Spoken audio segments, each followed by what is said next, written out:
My dear young learner, how are you? I hope that you are nice by the mercy of Allah. I am also fine. I am Mr. Saiful Islam, an English teacher of Telegram High School. Now I am going to teach you an important topic, that is how.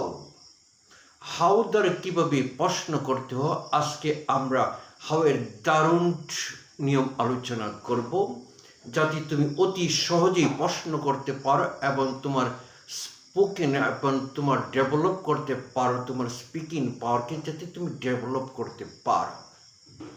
যে প্রশ্ন করতে পারে সে তার জন্য ইংরেজিটা অত্যন্ত সহজ হয়ে যায়।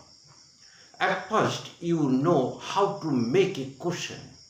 তুই কোশ্চেন তৈরি করতে পারো, তাহলে তোমার কি ইংরেজিতে তোমার জন্য কোনো ব্যাপার না, একদম সহজ হয়ে যাবে। তোমার স্পোকেন পাওয়ার, তোমার যে কোনো লেখা, যে কোনো কমিউনিকেশন করতে সহজেই পারবা। আজকে আমরা হাউ এর ব্যবহার, ডব্লিউএস কোশ্চেন হাউ এর ব্যবহার নিয়ে আলোচনা করব। কিন্তু তোমার একটা কথা মনে রাখতে হবে, যে প্রশ্ন করতে হলে সাবজেক্টের আগে সাহায্যকারী ভার্ব বসবে, টেন্স অনুযায়ী, সময় অনুযায়ী সাহায্যকারী ভার্ব বসাবা। কি হবে? সাবজেক্টের আগে সাহায্যকারী ভার্ব বসে। এই কথাটা তোমাকে অবশ্যই মনে রাখতে হবে। আর যে ডব্লিউএইচ ওয়ার্ড আছে এটা প্রথমে বসবে। তাহলে সাবজেক্টের আগে কি বসবে? সাহায্যকারী ভার্ব, তারপরে সাবজেক্ট, তারপরে মূল ভার্ব। এই সাহায্যকারী ভার্ব ভিন্ন ভিন্ন হইতে পারে সময় অনুযায়ী, তাহলে তুমি কি প্রশ্ন করো তোমার জন্য সহজ হবে। যেমন আজকে হাউ এর ব্যবহার, যেমন কেমন আছো, হাউ আর ইউ, কেমন আছো, হাউ আর ইউ। তাহলে কেমন আছো এই ক্ষেত্রে আমরা কি বসাবো? হাউ বসাবো। কেমন আছো, হাউ আর ইউ। তাহলে তুমি কতক্ষণ অপেক্ষা করিতে যাচ্ছ, যদি কতক্ষণ থাকে তাহলে হাউ এর পরে আমাকে লং বসাইতে হবে। হাউ লং, কতক্ষণ। কতক্ষণ থাকলে হাউ এর পরে তুমি কি বসবা? লং বসবা। হাউ লং, তুমি কতক্ষণ অপেক্ষা করবে। হাউ লং করবে, তাহলে সাহায্য করে হাউ লং, কতক্ষণ হয়ে গেল। হাউ লং কতক্ষণ হয়ে গেল, তাহলে will you wait. How long will you wait. তাহলে প্রশ্ন চিহ্ন বসবে, এখানে সাবজেক্ট হলো ইউ, ইউ এর আগে সাহায্যকারী ভার্ব উইল বসলো। কেন? যে বে বা বো থাকে তাহলে সাহায্যকারী ভার্ব কি হবে? উইল হবে। শ্যাল বা উইল, আমরা কি বসবো? উইল ব্যবহার করব। এখানে সাবজেক্ট হলো ইউ, আর হাউ লং কতক্ষণ তুমি অপেক্ষা করবে। হাউ লং কতক্ষণ অপেক্ষা করবে। How long will you wait. তাহলে কতক্ষণ ইংরেজি কি শিখলাম? How long will you wait. যেমন আরেকটা পাগলাম, তুমি কয়টি বই চাও। তুমি কয়টি বই চাও। তাহলে কয়টি বই ইংরেজি আমার জানতে হবে, তাহলে হাউ মেনি বুকস। কয়টি বই আমি আগে বসাইতে হবে, তার আগে কি বসবো? হাউ। প্রথমে কি বসবো? How many books. How many books, কতগুলা বই। সাবজেক্ট কি? ইউ, তাহলে ইউ এর আগে আমাকে ডু বসাইতে হবে। ডু ইউ ওয়ান্ট, তুমি চাও। তাহলে হাউ মেনি বুক, কতগুলি কয়টি হলে হাউ মেনি বসাইতে হবে। তাহলে এখানে সাহায্যকারী ভার্ব কি বসবো? ডু, কারণ এটা বর্তমান প্রেজেন্ট ফর্ম, প্রেজেন্ট টেন্স হবে। তাহলে চাও যদি বাংলাকে ও থাকে, এ থাকে, ই থাকে, আ থাকে, তাহলে ডু বা ডাস বসবে। তাহলে how many books do you want, তুমি কতগুলি বই চাও। তুমি কয়টি আম খেয়েছিলে। তাহলে how many mangoes have did you eat, খেয়েছিলে, পাস্ট টেন্স। তাহলে কয়টি, তাহলে তুমি কি বসাবে? হাউ মেনি বসাবা। পরে নাউনটা বসবে। হাউ মেনি বুকস, তুমি কতগুলি বই চাও? How many books do you want, তুমি কতগুলি বই চাও। এখন আরেকটা বসে যদি বলা হয় তুমি কতটুকু নিবে, পরিমাণ বুঝেছে, তুমি কতটুকু নেবে, তাহলে হাউ মাছ, হাউ মাছ পরিমাণ হলে হাউ মাছ বসবে। হাউ মাছ কতটুকু নেবে? Will will you take, will you take, তুমি কতগুলি নেবে। তাহলে হাউ মাছ কতগুলি, হাউ মাছ কয়টি না কতগুলি, পরিমাণ বুঝেছে, তুমি কতগুলি নেবে। তাহলে how much will you, how much will you, how much will you take, how much will you take, তুমি কতগুলি নেবে। How much will you take. যদি আরেকটা আমি বাক্য লিখতে পারি, তাহলে হাউ মাছ দ্বারা পরিমাণ বুঝবে, হাউ মেনি দ্বারা কয়টি, কয়টি কতগুলি, আর হাউ মাছ দ্বারা পরিমাণ বুঝাবে।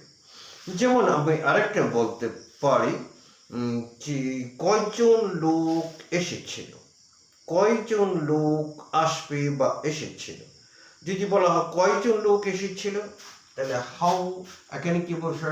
How many, how many, how many people, how many person দাও, হাউ মেনি পার্সন, কয়জন লোক। How many person, how many person will come, how many person will come, কয়জন লোক আসবে। How many person will come, তাহলে এখানে subject হলো how many person, কিন্তু হাউ মেনি পার্সনের আগে উইল বসানো যাবে না, কাজেই এখানে হাউ মেনি পার্সনের পরে কি বসলো? সাহায্যকারী ভার্ব বসলো। তাহলে how many person will come, কয়জন লোক আসবে। How many person will come, কয়জন লোক আসবে।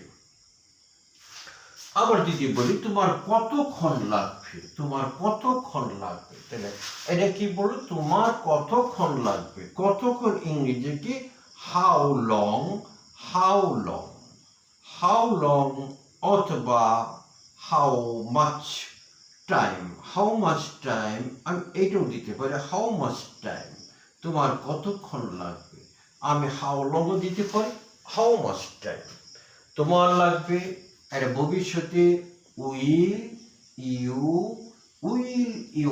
টেক, উইল ইউ টেক, তোমার কতক্ষণ নেবে, কতক্ষণ লাগবে। তাহলে হাউ লং অথবা হাউ মাচ, হাউ লং অথবা হাউ মাচ, তাহলে কি লাগবে? হাউ মাচ বা how long time will you take. আবার যদি বলা হয় যে কয়দিন বাকি, কয়দিন বাকি, তাহলে হাউ মেনি ডেজ। যদি বলা হয় কয়দিন বাকি, how many days, how many days are late, how many days are late, কয়দিন বাকি। তাহলে কয়দিন ইংরেজি কি? How many days are late, বাকি এখানে লেট বসাইতে হবে। How many days are late. যদি বলা হয় কত বছর বাকি, তাহলে how many years, how many years are late, how many years are late. যদি বলা কয় মিনিট বাকি, তাহলে কি হবে? How many minutes, how many minutes, how many minutes, how many minutes are late, how many minutes are late, কয় মাস বাকি, how many months are late। তাহলে আমরা এখানে how many month লিখতে পারি, how many month দিয়ে হলে, দিন হলে how many days, মিনিট হলে how many days। তাহলে কত দূর, তাহলে আমরা আবার যদি কত দূর বোঝাই, তাহলে how far, কত দূর ইংরেজি কি? হাউ ফার, কত দূর। এখান থেকে ঢাকা বা ময়মনসিংহ থেকে ঢাকা কত দূর? ময়মনসিংহ থেকে ঢাকা কত দূর? তাহলে how many far is Dhaka from Mymensingh? Mymensingh থেকে ঢাকা কত দূর? ময়মনসিংহ থেকে ঢাকা কত দূর? তাহলে আমরা হাউ মেনি দ্বারা আমরা আসলে প্রশ্ন করা শিখলাম।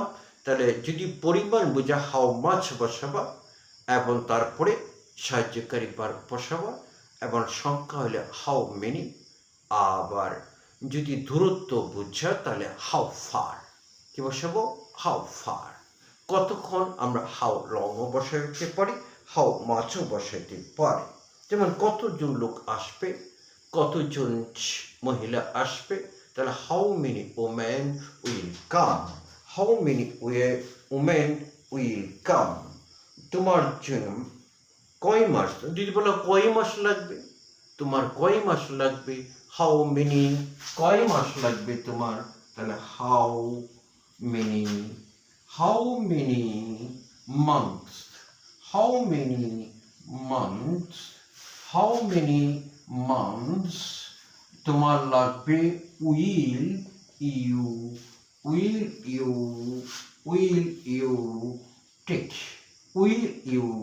Take, how many months will you take. যদি আমরা বলি যে ভাত রান্না করতে কতক্ষণ লাগবে, ভাত রান্না করতে কতক্ষণ লাগবে, হাউ মাচ টাইম। এখানে আমরা বলি যে তোমার ভাত রাঁধতে বা রান্না করতে কতক্ষণ লাগবে, তাহলে আমি কি বসবে? How much time, how much time কতক্ষণ লাগবে, how much time will you রান্না করতে, তাহলে how much time will you to cook rice, তাহলে হাউ মাচ টাইম অথবা how long will you to cook rice. রান্না করতে তোমার কতক্ষণ লাগবে, এই কাজটি করতে তোমার কতক্ষণ সময় নেবে। তাহলে আমরা এইসব ইংরেজি আমরা প্রতিদিনই বলে থাকি এবং আমাদের দৈনন্দিন কাজে প্রতিদিনই এই ইংরেজিগুলি আমরা বলে থাকি। তাহলে আজ আমরা কি হাউ এর ব্যবহার শিখলাম। প্রথমে হাউ বসাবে, তারপরে হাউ এর পরে যদি হাউ মাছ বসবে, সময় পরিমাণ বোঝাইলে হাউ মাছ বসাবে। জানো তুমি কতটুকু পানি পান করো, how much water do you drink, how much water do you drink. তুমি কয়টি কলম চাও, তাহলে কি how many pens do you want. তাহলে তুমি কয়টি কলম চেয়েছিলে, how many pens did you want. এখানে ডিড বসু, কারণ এটা পাস্ট টেন্স হয়ে গেছে। No more today, thank you, see you again ইনশাল্লাহ।